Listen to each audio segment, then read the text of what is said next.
Hey guys, this is the Motorcycle TransAm Podcast.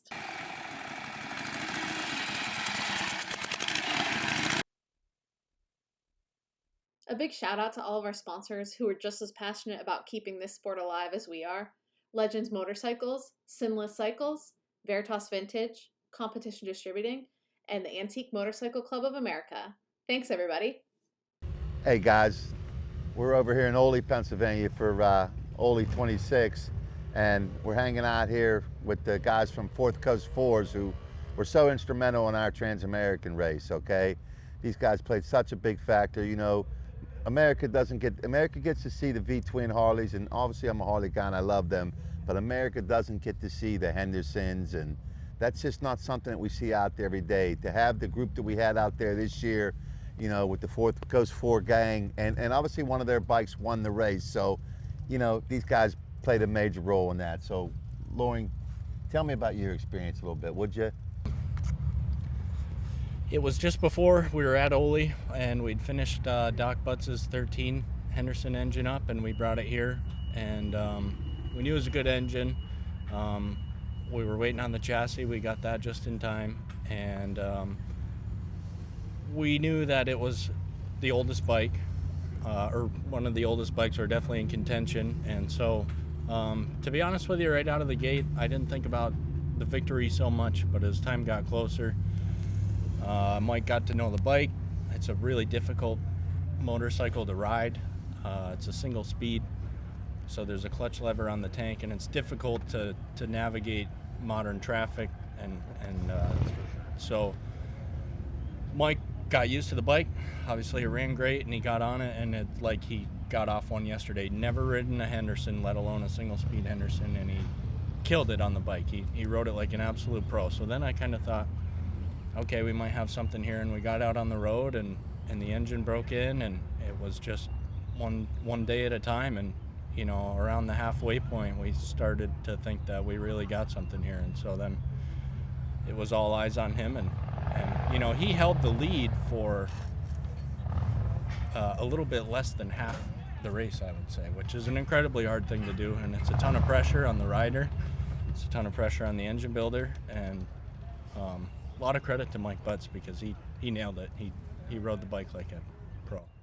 No, I think we could see Doc's confidence picking up as the race went on, you know, because For sure. like any bike, you know, especially where you don't have any real miles on it, you know, after a couple days, you're able to get locked in. And I think after we got out of the Carolinas, you know, the Carolinas were brutal. Yeah. You know, I mean, I don't care what you were riding, you know, to pull out of the Carolinas, there were some serious pulls. So, you know, I think when Doc came out of the Carolinas, I think for me, it was at that point that I'm thinking, you know, he's absolutely 100% in the hunt, you know, and, you know, he just stayed after it and stayed after it. You know, when we got out west, by then he had kind of had the bike, you know, he had a pretty good feel for it at that point in time, and he was really able to plow forward. And I know, Mark, you know, you've had such a big factor in that. You know, what's your role there every night, especially once you guys started to, you know, get out there a little bit? Well, I wasn't actually allowed to ride, so I was in the truck this time, and I was thinking to myself the whole time as things were going really well, why am I in this truck? So it went well. We played around with, we're lucky we played around with some engine stuff, Tom, and I'd asked Lauren, just this is kind of my little pet peeve, I'd asked Lauren to put a 60-degree crosshatch pattern in the cylinders. And Tom was there one morning when both bikes literally pattern failed at the exact same moment. We had to change the spark plugs. Do you remember that? Right. We only had to do that once, and that's because I wanted such a steep pattern to pump oil to the top of the engines to preserve them. It's a hard race to compete and win in. So we played around, and we kind of used Frank Westphal and Doc Butts as a little bit of a guinea pig. We knew it'd be okay, so we only had to change one set of spark plugs, but they both literally wanted to be changed the same moment when Tom was throwing the flag to get going. So that's the one thing. So we've kind of gotten conservative and narrowed that angle up a little bit more. The race is a great race, the Trans Am. You know, the sponsors you got with Brian and you got with Rick from Legends and Brian from Sinless. Couldn't They're have been better. great people, and they're passionate motorcycle folks. And, you know, we like to win.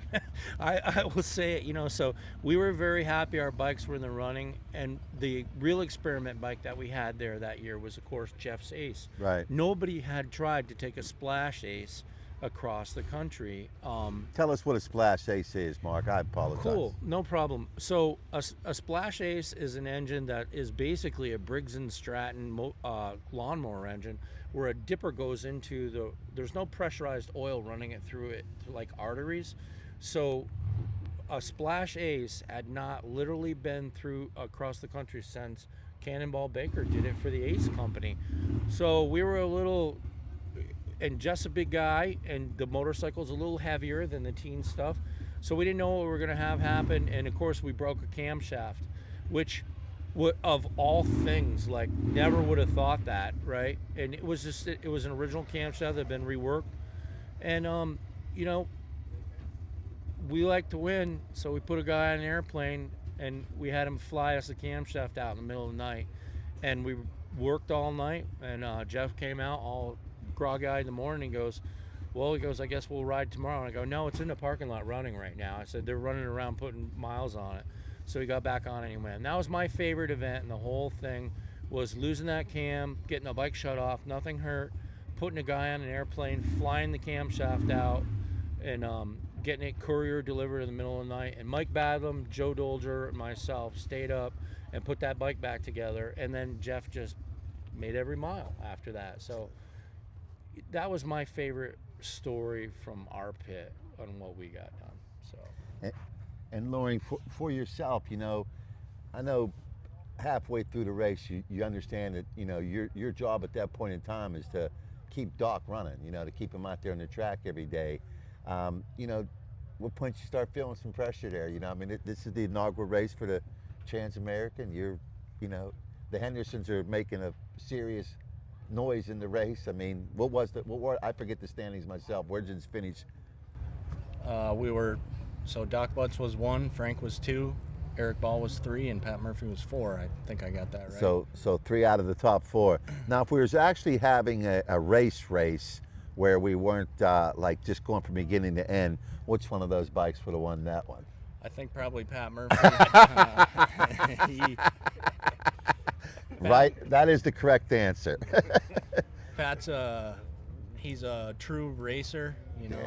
He's out there to be the first one, and he was most of the time. He truly was, and that bike was fast. He had a little trouble with the navigation, and he was on a fast bike. So a lot of times you'd see him coming the other way, and he'd be gone, and you'd see him at the end. So Pat, a lot of credit to Pat. He goes fast all the time. So Mark, we're going forward here. You guys won the initial race.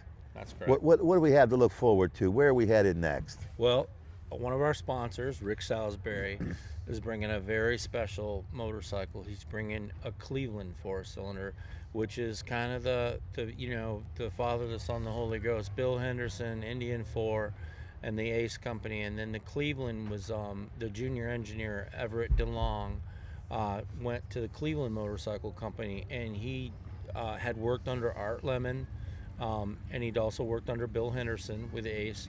And so we're going to have a Cleveland on the ride, which that's going to be a challenge for us. That's going to be our Ace of the next time around.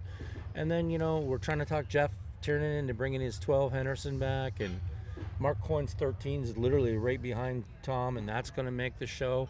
So it's good stuff, and you have fun with these folks. And we worked with George at night, your brother, of course, and it's a lot of.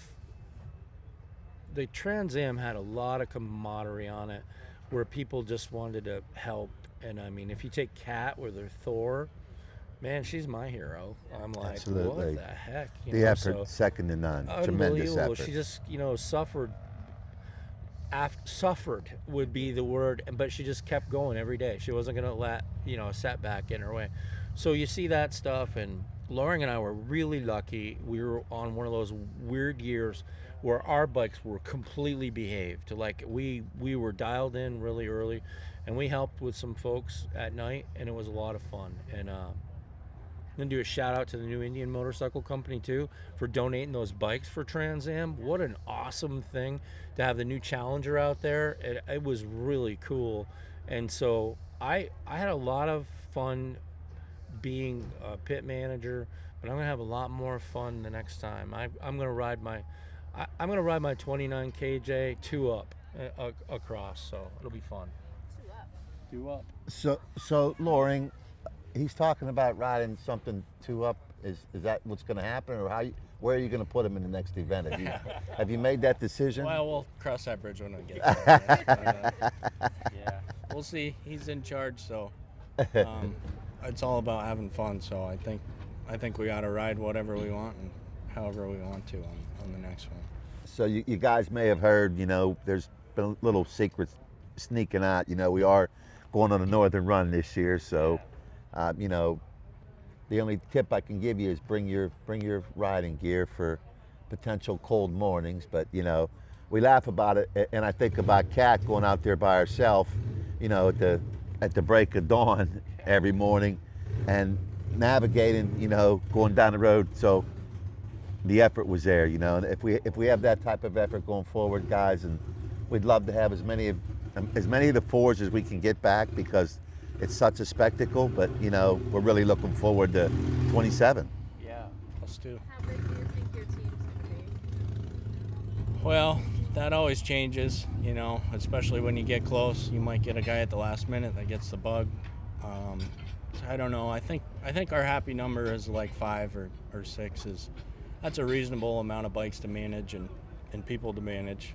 So I think we'll be somewhere in the 5 to 6 range probably. I think we already have 4 signed up, not including you guys.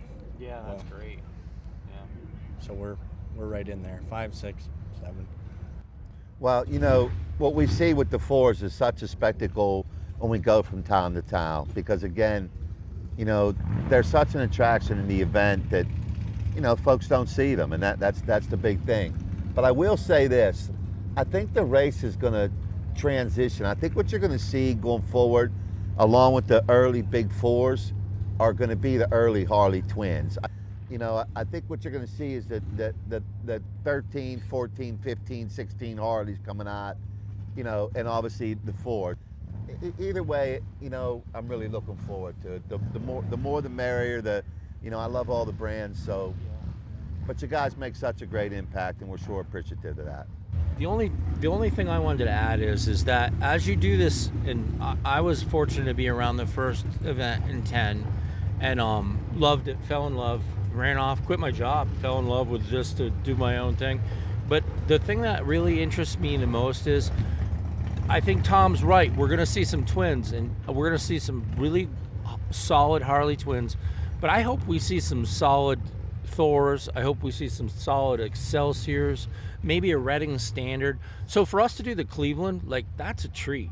That's a gift, because who knows what that can even do, right? So if we were to see a couple good Excelsiors, there were some very good Excelsiors in the very first events.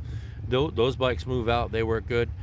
People have figured out the Indians pretty well, so I'm hoping we see someday we see a Thor or Redding Standard or something like that, because like Tom said, with the fours, the public loves to see different stuff. And so to get some of those great other forgotten brands out there, that's good stuff. So that's all I have to add. Yeah, 100%. Well, I rode a Henderson KL, which was a factory hot rod. So that was interesting. There's some talk about another factory hot rod coming out. Didn't end up happening, but either way, I was happy to be on a modern bike, we'll say. I think I was the newest bike there, but keeping track of these guys, I'm running around checking on everybody. It's nice to have a bike that you can just put on the kickstand, leave it running, you don't have to worry about it. So that was a nice ride. Sinless Cycles, Mr. Brian was kind enough to let me take that bike, and it was a bike that we just completed, and it needed to be run in and test miles put on it. Brian's a pretty particular guy. He likes his stuff ready to go, turnkey all the time, and what better way to do it than 4,000 flawless miles. So yeah, that was really good, and it was an incredible route, I think, is the other thing to say too. a lot of great sights. I think that's, about it. I was happy to ride behind everybody and watch everybody and, kind of watch over everybody. And that's what I like doing. I like to be in the back of the pack, unlike Pat, and watch everybody. And if you come up on somebody, you can help them out or see what's going on. Well, as we move closer here towards 27, I just want to thank you for tuning in, paying attention to what we're doing here. I absolutely want to thank the guys from Fourth Coast Fours for not only their contribution in 25, but, hey, they're gearing up for 27. Guys, if there's a team you want to see that you want to come into a particular community and take a look at, it'll be the guys from Fourth Coast Fours. So come on, hang out, follow us, and we're looking forward to seeing you in 27.